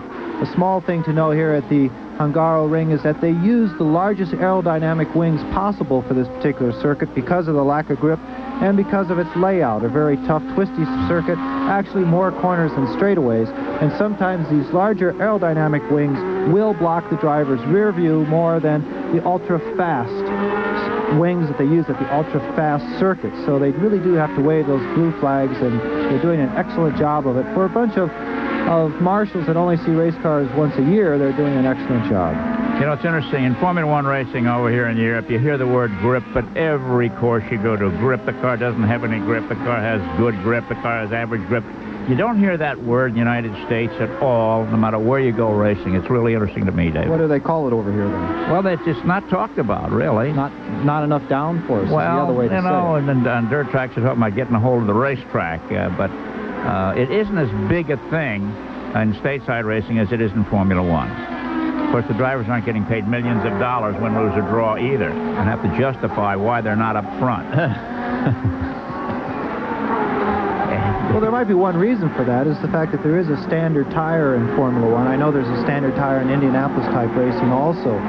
But the fact that they are using a standard tire this year, it's a little bit harder tire than they've used in the past, due to the fact that if the Goodyear can make a tire that goes throughout the entire race with no competition behind them from another tire company, then they only use half the tires that they would use if they made a softer tire that would give more grip. Well, it's interesting. Look here, close going. The tire situation to me is interesting, where in the past, when the horsepower was up, before they cut the turbo boost down, everybody stopped for tires because that extra horsepower was chewing up the rubber. Now they've cut the horsepower back, and we're seeing races going green to checker without any stops for tires, the exception today being Nigel Mansell, whose car obviously wasn't up to par. No, I think you'll find, too, if you go to the paddock at Mid-Ohio or Elkhart Lake or one of those street circuits where an IndyCar race, I think you'll find that people like Rick Mears and Mario Andretti certainly talk about grip, too. I mean, just the same as these guys do. Because they have aerodynamic devices just the same. In fact, they have the cars with the full aerodynamic bottoms, as it were. And these guys, of course, have got the flat-bottom cars now. And Luis Carosella in the minority moves over for leader Ayrton Senna as he gets closer and closer to receiving the checkered flag. Here's the leader. Alain Prost is down to 4.5 seconds now. In fact, I think it's probably less than that this lap. That'll be a lap old, that information. There. I think that minority slowed up Mr. Senna a bit, and Prost likes to see him drawn in a bit by traffic. You don't see too much traffic in front of Senna in these last few laps there around that corner. You can see it's somewhat a clear track. It's a very disturbing time for a driver now. He has 4 laps to go. He's listening for anything to go wrong, any type of vibration. Correction, there's only 2 laps to go. That's even more of a drama for him. And to be out there with that lead, he can only concentrate on what can go wrong, what's going to fall off. Remember a year ago? When Nigel Mansell's right rear hub came loose, and he had to pull off to the side of the road while leading the race, giving the race to Nelson Piquet. That was a tough one for Nigel to lose. Gave him the World Championship, too, virtually. Obviously, on the other hand, only 2 laps to go. Alain Prost would have to drive an incredibly rapid way to gain that much ground in 2 laps. Ayrton Senna has certainly proved his reputation as one of the world's greatest here in the Hungarian Grand Prix today, fending off a tremendous challenge. And look who's coming up, moving on as we're approaching the final lap of the race. Here comes Alain Prost, looking for another victory. My God, he's really found some speed here. Well, unbelievable. He may have been really nursing his tires those last few laps, which is why he dropped back so much, but I would have said he'd left it a bit late for mounting a last lap challenge. Nursing tires and nursing brakes. Last lap. The final lap of the competition, only 150 yards. separate the first two cars. What is Prost up to here? And there's also a back mark around that corner. You can see that Berger is around the track just in front of Senna. I can't believe this. He waited this long to make his move, and he's closing in there. It's about still 150 yards, and Senna obviously knows he's there. We've got 3 minutes and 20 seconds before the checkered flag, but they're on the last lap. They're going to get this in under 2 hours. And here comes Alain Prost. But Senna knows, I'm sure Senna knows. Senna said, too bad, teammate. He's closer to 100 yards. He's knocked 50 yards off that interval. Downhill, and here comes Alain Prost. Up behind Ayrton Senna, the leader. The two McLarens, 1 and 2. 75 yards as they go into this left-hand corner. Catching him is one thing, passing him is another. Absolutely. Unfortunately, that start-finish line is only about a third of the way down the straightaway, so he's not going to be able to use his brakes at the end of the corner. This is remarkable. Here they come now, another pair of corners. In this 20-turn Hungaroring, zigging and zagging, left and right. And Alain Prost is bearing down. He's moving in. He's filling up Ayrton Senna's mirrors. The professor is on his tail as they come into the closing laps here. He may make it. This is the final turn of the circuit. There's the pit lane right there on the right. As they head for the checkered flag, it's going to be a 3-length victory, 4-length victory for Ayrton Senna over Alain Prost. What a dramatic ending to this Hungarian Grand Prix. How about that? Let's see if they congratulate each other here. I did not see the traditional friendly wave to your teammate coming across there. They may have words after this race. There was certainly some heavy dueling. Well, there was some really interesting going there, but I don't think anybody misbehaved in that action that the two had early in the race. Oh, I don't think so. I think it was all very well done. Everybody, I mean, to do it without running into each other was incredibly precision driving there. Well, they both knew exactly what was happening the whole time, so I don't think that's going to be a problem. Well, as I said earlier, the Hungarian Grand Prix 1988 will be the race that people talk about as being one of the finest ever held and the finest of the year. We'll be back to wrap up here at the Grand Prix of Hungary after these messages. ESPN Speed World. Live coverage of the Grand Prix of Hungary has been sponsored by BF Goodrich TAs and the new all-weather Comp TA. By Mobil 1 Synthetic Motor Oil. Mobil 1. Isn't your car worth the extra protection? And so Brazilian Ayrton Senna has won the Hungarian Grand Prix over Alain Prost, fast closing at the finish for dramatic checkered flag waving. Belgian Terry Boutsen is third. In fourth place, Austrian Gerhard Berger. Fifth, Brazilian Mauricio Gugelmin. And sixth, Riccardo Patrese of Italy in this exciting race. The point standings for the World Driving Championship now are tied for the lead. 66 tallies each for Senna and Prost. Gerhard Berger third with 28. Michele Alboreto tied with Terry Boutsen for fourth at 16 each. And Nelson Piquet sixth with 15. Let's take a look now at that dramatic pass on the track that's so spiced to this competition today. Ayrton Senna's leading. Alain Prost on the inside trying for turn one. It's three abreast as they head into the corner. And Prost inches ahead in the slow motion replay.